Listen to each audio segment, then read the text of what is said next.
Hello friends. आज के tutorial में मैं आपके साथ डिस्कस करने जा रही हूँ कि हम रिएक्ट नेटिव के एप्लीकेशन की परफॉर्मेंस को कैसे इम्प्रूव कर सकते हैं।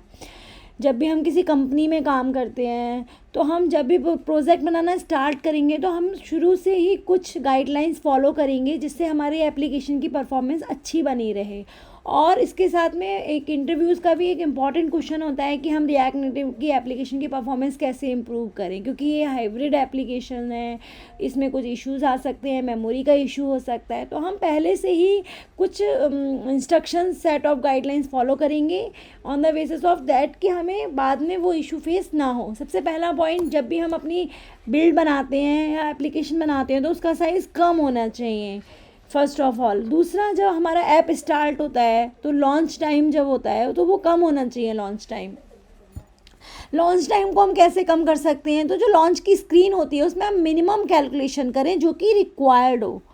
प्लस दूसरा पॉइंट, एक हंस का कंसेप्ट आया है। हम्स यूज़ करने के लिए आप 0.64 के रिएक्ट नेटिव के वर्जन से हम सपोर्ट कर रहा है, बट हमें मैनुअल कुछ कोड लिखना पड़ता था। नेटिव साइट जाके एंड्रॉयड की साइड थोड़ा सा कोड लिखना होता है, iOS की साइड अलग स्पेसिफिक कोड मेंशन करना पड़ता है। बट जब ये रिएक्ट नेटिव का 0.70 वर्जन लॉन्च किया, उसने हॉर्न्स की सपोर्ट दी है, उसमें हमें मैनुअली कोड लिखने की ज़रूरत नहीं है। तो मैं एक अगले आने वाले ट्यूटोरियल में मैं आपसे डिस्कस करूँगी कि how we can implement hooks in our React Native project, जो कि बहुत सपोर्ट करता है एप्लीकेशन के स्टार्ट टाइम को रिड्यूस करने में, परफॉर्मेंस को इम्प्रूव करने में। तो पहला पॉइंट तो ये था।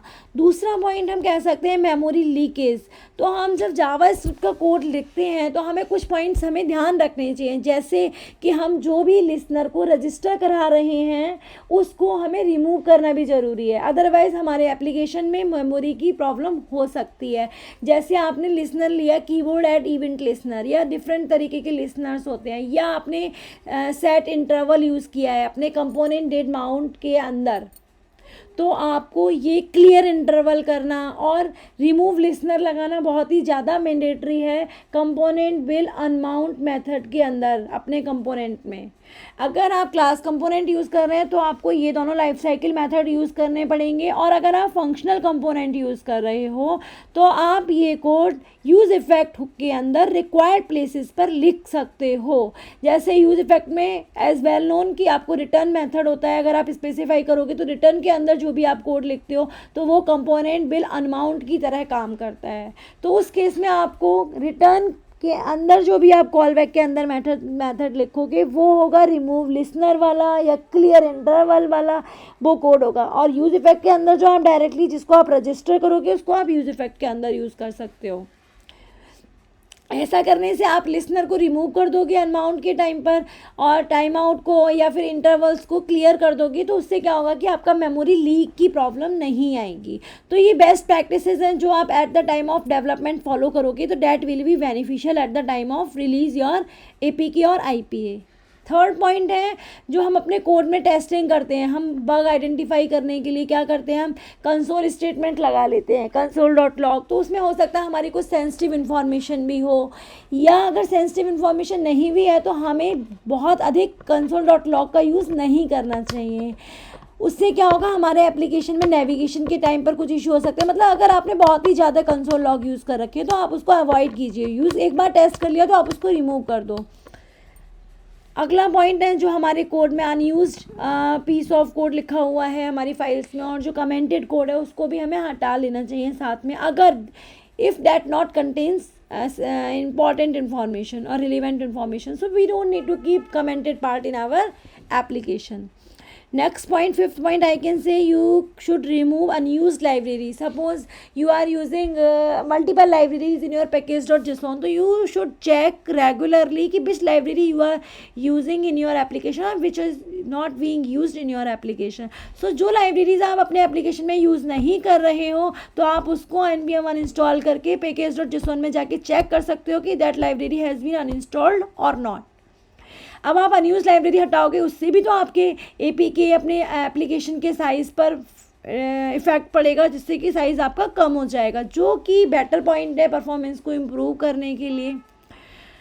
अच्छा, अगला पॉइंट मैं आपको बताती हूँ, use faster loaded image format. जो इमेजेस अगर हम एक स्क्रीन पे मल्टीपल इमेजेस लोड कर रहे हैं तो इससे भी परफॉर्मेंस का इशू आ सकता है कि कुछ इमेजेस लोड ही नहीं हो पा रही है, कुछ में लोडर आ रहा है या कुछ आधी लोड हुई हैं। तो इसके लिए हमें इमेजेस के अच्छे फॉर्मेट यूज़ करने चाहिए। लाइक PNG फॉर्मेट भी प्रेफर किया जाता है as compare to JPG format. तो JPG तो हम वेब डेवलपमेंट में मोस्ट प्रेफर करते हैं, but in the case of mobile application development you can use PNG images. और अगर इसके अलावा अगर आपके पास WEVP फॉर्मेट में इमेज मिल रही है वो और भी ज़्यादा अच्छी है, क्योंकि ये इमेजेस जो होती हैं वो हाई रेजोल्यूशन ज़रूर होती हैं, बट इनमें लोडिंग में टाइम कम लगता है। लाइट वेटेड इमेजेस फॉर्मेट होते हैं ये, तो इनसे इमेज जल्दी लोड हो जाएगी, जिससे आपके मोबाइल में परफॉर्मेंस में इशू नहीं लगेगा और UX पॉइंट ऑफ व्यू से भी इट इज़ बेटर अप्रोच।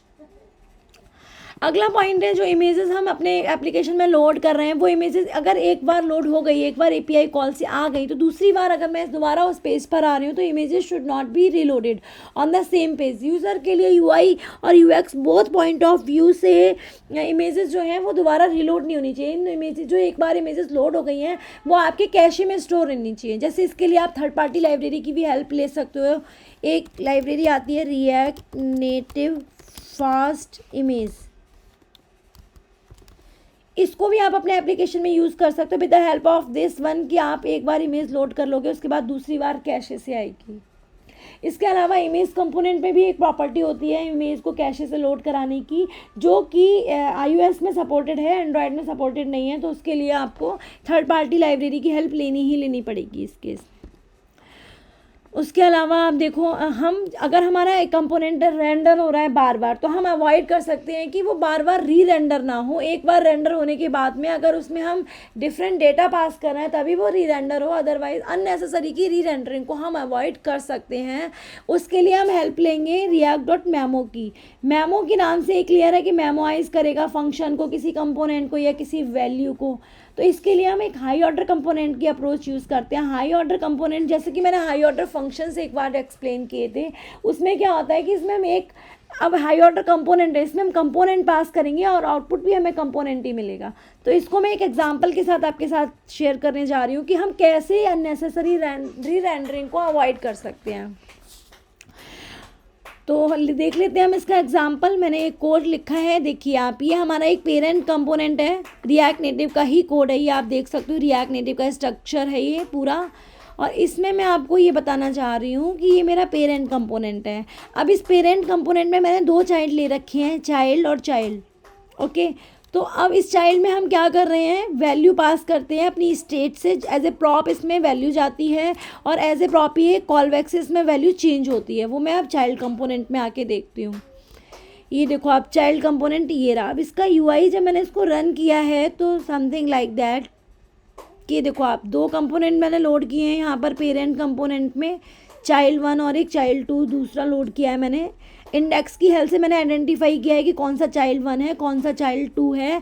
अब आप चाइल्ड कंपोनेंट में जाके देखो, आप क्लिक करूँगी तब ये क्या करेगा, एक मेथड कॉल होता है किसी भी चाइल्ड पे क्लिक करने पे, जो कि इसके अंदर जो प्रॉप की वैल्यू आई है, प्रॉप को तो हम डायरेक्टली चेंज कर नहीं सकते हैं, प्रॉप को चेंज करने के लिए हम क्या करते हैं, पेरेंट के पास कॉल बैक भेजते हैं। ये देखो आप, सेट वैल्यू, ये सेट वैल्यू एक मेथड कॉल बैक है जिसके बेसिस पर पेरेंट जो है वो इसकी वैल्यू को चेंज करेगा, चाइल्ड वाले कंपोनेंट की वैल्यू को। तो यहाँ पर मैं दो चाइल्ड कंपोनेंट को रेंडर करा रही हूँ, जो कि आपको कोड से ही क्लियर हो रहा होगा कि अगर मैं किसी भी चाइल्ड पे क्लिक करूँगी तो ये उस पर्टिकुलर चाइल्ड की वैल्यू को मल्टीप्लाई बाई 2 करके यहाँ पर कॉल बैक भेज देगा। और वो कॉल बैक भेजने के बाद हम सेट वैल्यू मेथड को कॉल कर देंगे, जो कि स्टेट वेरिएबल है यहाँ पर।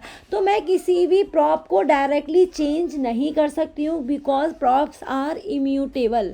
हम स्टेट को चेंज कर सकते हैं। अगर हमें प्रॉप को चेंज कराना है तो हम पेरेंट के पास कॉल बैक भेजेंगे और पेरेंट उस स्टेट को चेंज कर देगा। तो यही अप्रोच मैं यहाँ पर यूज़ कर रही हूँ। तो आप देखो, यहाँ पर मैंने दो कंपोनेंट्स कॉल किए हैं और हम इसका आउटपुट भी देखते हैं। देखो आप, दोनों रेंडर हो गए, चाइल्ड रेंडर 1, चाइल्ड रेंडर 2।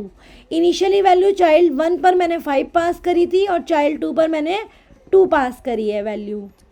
तो अब आप देखना यहाँ पर कंसोल में क्या हो रहा है। मैंने चाइल्ड 1 पे क्लिक किया, चाइल्ड 1 पर मैंने क्लिक किया तो चाइल्ड क्लिक हो गया मेरा, प्लस यहाँ पर चाइल्ड रेंडर जो लॉग आ रहे हैं वो आप कंसोल में देख रहे होगे, यहाँ पर 2 लॉग आए, चाइल्ड रेंडर्ड 1, दोबारा से चाइल्ड 2 भी रेंडर हुआ, तो ये अननेसेसरी की रेंडरिंग है। अगर मैं चाइल्ड 1 पे क्लिक कर रही हूँ, चाइल्ड 1 की स्टेट चेंज हो रही है, तो केवल चाइल्ड 1 ही री रेंडर होना चाहिए था इंस्टीड ऑफ की चाइल्ड 2 भी जो री रेंडर हुआ है।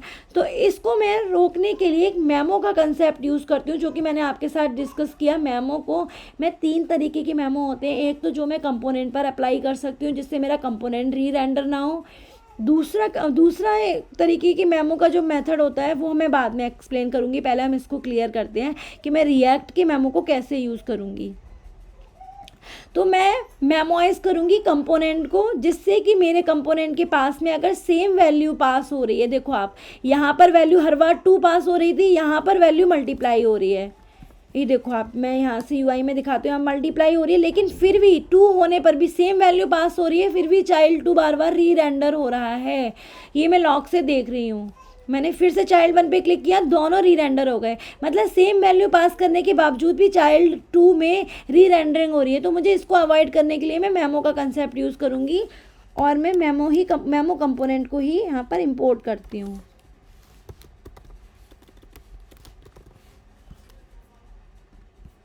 और मैं इसको हाई ऑर्डर कंपोनेंट बना दूंगी अपने चाइल्ड कंपोनेंट को। वो आप देख रहे हो मैं कैसे बना रही हूँ। बस इससे क्या किया, मैंने अपने कंपोनेंट को मेमोराइज कर दिया कि अगर सेम वैल्यू अगर इस कंपोनेंट में आएगी तो ये कंपोनेंट री रेंडर नहीं होगा। वो मैं अब देखो आपको दिखाती हूँ। ये रहा आपका कंसोल। अब मैंने चाइल्ड 1 पर क्लिक किया, अब आप देखो केवल चाइल्ड 1 ही री रेंडर हुआ। दोबारा मैंने किया तो चाइल्ड 1 ही हुआ, चाइल्ड 2 री रेंडर नहीं हुआ। अब आप मैं देखना, मैं चाइल्ड 2 पे क्लिक करूँगी तो केवल चाइल्ड 2 ही रेंडर होगा। देखो अब आप, मैंने चाइल्ड 2 पे क्लिक किया, चाइल्ड 2 ने ही स्टेट चेंज कर दी और रेंडर 2, केवल चाइल्ड 2 ही री रेंडर हुआ है। आप इस पर क्लिक करके भी देख सकते हो, केवल चाइल्ड 1 हुआ, चाइल्ड 1 पे क्लिक करने पे, और चाइल्ड 2 पे क्लिक करने पे केवल चाइल्ड 2 ही री रेंडर हुआ है। पहले क्या हो रहा था, हम किसी पर भी कर रहे थे दोनों री रेंडर हो रहे थे कंपोनेंट्स। क्यों? क्योंकि इसमें मैंने पहले मेमोइज का कंसेप्ट यूज़ नहीं किया था। तो आपने देखा मेमोइज का कंसेप्ट यूज़ करने से मैंने इसको, इस चाइल्ड कंपोनेंट को कैसा बना दिया, हाई ऑर्डर कंपोनेंट बना दिया। मैं इसमें एक कंपोनेंट पास कर रही हूँ और ये आउटपुट में भी मुझे एक मेमोइज कंपोनेंट दे रहा है कि अगर सेम वैल्यू पास होगी, चाहे वो इसके केस में हो चाहे वो इसके केस में हो, वो वाला कंपोनेंट री रेंडर नहीं होगा। तो इस तरह से मैंने अननेसेसरी री रेंडरिंग को अवॉइड किया है। तो आप चाइल्ड कंपोनेंट पर आप मेमोइज कर सकते हो। अच्छा, अगला एक नया अप्रोच आता है जिससे मैं अननेसेसरी कंप्यूटेशंस को भी ऑप्टिमाइज़ कर सकती हूँ। जैसे कि जब भी हम किसी भी एप्लीकेशन में कैलकुलेट करते हैं कि फ़िल्टर डेटा ही हमारा यहाँ पर डिस्प्ले हो, तो मैं यहाँ पर कंप्यूटेशंस का मतलब है हम फंक्शंस को भी मेमोइज़ कर सकते हैं और हम वैल्यूज़ को भी मेमोइज़ कर सकते हैं कि एक बार कैलकुलेट हो गई तो वैल्यू बार बार कैलकुलेट नहीं होगी। यह एक फंक्शन मेमोइज़ हो गया है तो बार बार वो फंक्शन कॉल नहीं होगा अगर उसकी सेम आउटपुट है, सेम इनपुट है, सॉरी, अगर हम सेम डिपेंडेंसी एरे पास करेंगे तो वो फंक्शंस जो है वो कहलाएगा यूज़ कॉल बैक फंक्शन। अगर हम यूज़ कॉल बैक कर देते हैं किसी फंक्शन को अंदर मेमोइज़ कर देते हैं, तो इन दोनों में डिफरेंस क्या होता है, use callback is used to memoize the function and use memo is used to memoize the value. इससे क्या होगा कि अगर हम सेम वैल्यू पास करेंगे तो वो मेमोइज़ हो जाएगी, बार बार हमें कैलकुलेट नहीं करना पड़ेगा। उस अननेसेसरी की एक्सपेंसिव कैलकुलेशन को अवॉइड करने के लिए हम ये 2 तरीके के हुक्स को अपने एप्लीकेशन में यूज़ करते हैं। तो इन दोनों हुक्स को मैं डिटेल में एग्जांपल के साथ में किसी अगले ट्यूटोरियल में डिस्कस करती हूँ। अभी के लिए आपको ये सारे पॉइंट्स कीप इन माइंड रखने पड़ेंगे अगर आपको किसी भी रिएक्ट नेटिव एप्लीकेशन की परफॉर्मेंस को बेटर बनाए रखना है, और आपको इनिशियली डेवलपमेंट टाइम से ही ये सारी अप्रोचेस को फॉलो करना पड़ेगा। अदरवाइज एंड टाइम पर आके हम भी ऑल्सो गेट कन्फ्यूज कि क्या इशू है जिस वजह से हमें नेविगेशन में प्रॉब्लम आ रही है, क्या इशू है कि हमारे एप्लीकेशन का साइज़ ज़्यादा है। तो इन सब को प्रॉब्लम्स को अवॉइड करने के लिए हमें ये सब गुड प्रैक्टिसेस, बेस्ट प्रैक्टिसेस को अप्लाई करना पड़ेगा। तो यूज़ कॉलबैक और मेमो मैं नेक्स्ट वीडियो में शेयर करती हूँ आपके साथ में विद एग्जाम्पल। सो अगर आपको मेरे इस वीडियो का कंटेंट अच्छा लगा हो तो प्लीज़ मेरे वीडियो को लाइक कीजिए, चैनल को सब्सक्राइब कीजिए। Bye, thank you.